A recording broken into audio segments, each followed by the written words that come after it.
성도, 집사, 권사, 전도사 하면서 상처라는 이 자체는 그 사역을 하면서 받았는데 우리가 저뿐만 아니라 우리가 교회 공동체에 있으면은 갑과 을이 있어요. 그럼 갑이 자기가 만들어 놓은 틀 안에서 생각이 다르고 본인의 어떤 체험적인 상황이 다르고 그런 것들이 다르면 다 틀리다고 하는 거예요. 그러면 이 을의 입장에서는 이게 뭔가를 보여줄 수 있는 상황이 아니기 때문에 아까 세상법은 하라 한 대로 안 했을 때는 잘못된 거고 했을 때는 맞는 것으로 딱 분명하게 색깔이 나와가 있다면 이건 보여줄 수 없는 부분이라는 거죠. 그러면 이런 을은 결국 상처받아서 교회를 나오든지 그 교회를 나와서 이 사람들은 교회에 대해서 어떻게 얘기를 할까요? 다 안 좋게 얘기를 하죠. 그러면 이런 사람들만 교회에 있다 하면은 이 교회는 또 어떻게 될까요? 결국은 교회가 십자가의 능력이 없다라는 거죠. 교회는 어떤 곳이에요? 다 묵은 짐을 진 자들아 다 내게 와서 쉬어라 했는데 이런 분들이 다 맞다고 교회가 있다면 이 안에 공동체를 다 이루고 있다면은 여기는 쉴 수 있는 곳이 아니라 병든 곳이 될 수밖에 없는 거예요. 그래서 어느 목사님이 그런 말씀을 유튜브에서 감정을 하시더라고요. 개척을 했는데 6년 동안 길거리 선교를 했는데 한 명도 오지 않았다.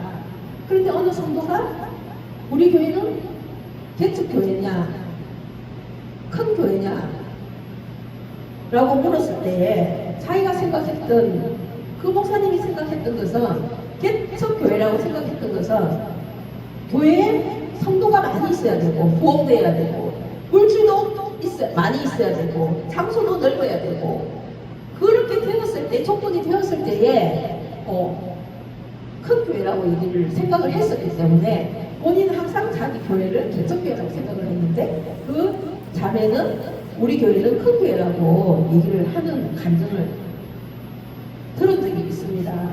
그러면 결론은 우리가 숫자를 생각하면 전도는 우리가 할 수가 없어요. 그리고 숫자를 생각했을 때는 우리는 행복할 수가 없어요. 왜? 결국은 뭐든지 다 커야 되고 많아야 되고 이렇게 된다면 우리가 이거를 어떻게 다 할 수 있을까요? 결국은 하나님은 우리 중심을 보시는 거거든요. 말씀 하나가 내가 이게 나를 끌어가면 먼저는 우리 자신이 그 말씀에 끌려서 내가 중심만 있어도 그냥 우리가 하나님은 가라 했잖아요. 근데 우리가 다 갈 수 없잖아요.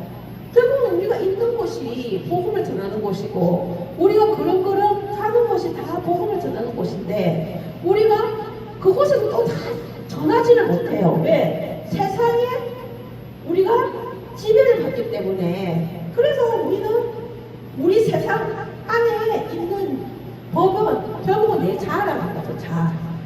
그래서 그 자아가 나를 이래서 못해요, 저래서 못해요, 이래서 안 돼요, 저래서 안 돼요, 부끄러워서 못해요, 관계가 깨질까봐 못해요. 다 내 법으로 복음을 전하는 생각을 하고 있기 때문에 그래서 복음은 부담이 될 수밖에 없는 거죠. 그런데 결국은 우리가 말씀 하나가 내가 깨달아져서 나를 이끌어 가면 먼저는 우리 자신이 먼저 행복해질 수밖에 없는 거예요. 주변에 아무리 문제가 있어도 말씀이 나를 끌고 가면 결국은 마태복음에서 6장에서 33, 34절에서 뭐라고 그래요? 먹을 거, 입을 거, 마실 거 염려하지 말고 먼저 그의 나라와 의를 구해라. 그리하면 이 모든 것을 부해 주실 것이다 라고 말씀하셨잖아요. 그럼 그 말씀을 믿고 움직이면 그냥 그의 나라와 의를 구하는데 내가 뭐 많은 사람을 구하려고 하는 게 아니라 내 마음의 중심에 말씀이 이끄는 내가 삶으로 그냥 나도 복음을 전해야지. 내가 어떻게 전할 수 있을까? 그렇게만 생각만 해도 하나님은 우리 중심을 보시고 이 문제는 하나님께서 해결해 주신다는 거죠. 그래서 저도 지금까지 이 말씀을 붙잡고 이 전도자의 사명을 가는데 저는 소원이 딱 하나 있어요. 내 생명이 정말 끝까지 내 생명이 하나님께서 주신 동안까지 제가 이 복음을 전하는 이 삶을 끝까지 놓치지 않고 승리할 수 있도록 그것이 제 정말 소원이에요. 다른 건 아무것도 없어요. 제가 이 말씀을 붙잡고 갔더니 저희 자식들 하나님께서 정말 그냥 대기업으로 다 10년을 앞당겨서 가게 하시고 다른 분들도 이렇게 또 정말 개척할 수 있는 장소, 예배 장소도 주시고 사역할 자를 또 동역자도 붙여주시고 사역자가 그 가정을 하나님께서 지켜주시고 예배에 저서를 주시고 동역자를 붙여주시면 나머지는 또 하나님께서 하실 거라는 건 저는 확신이 들거든요. 그래서 우리 믿는 성도들은 먼저 우리 자신이 행복해야 됩니다. 행복해질 수밖에 없습니다. 왜? 이 말씀이 이끄는 삶으로 내가 생각만 해도 하나님께서 우리에게 정말 빼앗길 수 없는 어느 누구한테도 빼앗길 수 없는 행복을 주시는 거예요. 그래서 우리는 이 말씀을 정말 오늘 강의를 들으면서 나는 어떤 삶을 살고 있는지 한번 생각해 보시고 내 정체성은 뭔가를 한번 생각해 보시고 이 성경의 모든 말씀은 믿는 자에게 관심이 있는 말씀이에요. 믿는 자에게 하는 말씀이에요. 믿지 않는 자에게는 하나님은 관심이 없으세요. 그냥 믿지 않는 자에게는 심판, 영벌, 불못에 던져지리라. 이 몇만의 정말 강력한 말씀, 그 말씀밖에 없어요. 나머지는 다 믿는 우리들이에요. 그리고 결국 뭐예요? 전하라 하잖아요. 전하라. 복음을.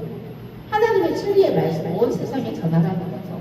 그럼 우리가 있는 곳에서 그렇게 하고만 있으면 하나님께서 나머지는 다 더해 주신다는 거죠. 오늘 이 말씀을 잘 묵상하시면서 또 사순절 기간이니까 더 묵상을 하시면서 내가 만든 세상법 안에 내가 지금 들어있는지 안 들어있는지도 한번 잘 생각해보는 그런 강의가 되었으면 합니다. 감사합니다.